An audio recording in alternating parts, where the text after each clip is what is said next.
कशामुळे गुन्हा दाखल झाला? हाँ नीचे लो ना, थोड़ा बूम नीचे लो। अरे नीचे तुम नीचे लो ना थोड़ा। और कितने नीचे जाओ?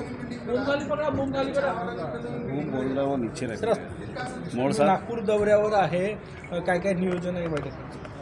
बैठकांचं नियोजन एकतर 3 महिन्यापूर्वी आपल्याला ह्या खात्याचा कार्यभार मिळाला। अतिशय महत्त्वाचं खातं म्हणून, कारण मनुष्याच्या जीवनाशी निगडीत असलेला विभाग हा आहे आणि म्हणूनसाठी आपण एक राज्यभराचा दौरा करावा आणि मग पहिल्यांदाच काल अमरावती दौरा केला, आज नागपूर, का ज्या विभागात आपल्या राज्याचे मुख्यमंत्री इथं आहेत तिथूनच सुरुवात करावी म्हणून या विभागात विदर्भात पहिली सुरुवात केली आणि त्या माध्यमातून जे काही इथं पदं जे आहेत महाराष्ट्रभर सगळी या खात्यात पदं 60% भरलेली आहेत, 40% पदं रिक्त आहेत आणि त्याच्यातून काम जे पाहिजे ते एवढं होत नाही, पण आहे त्या लोकांनी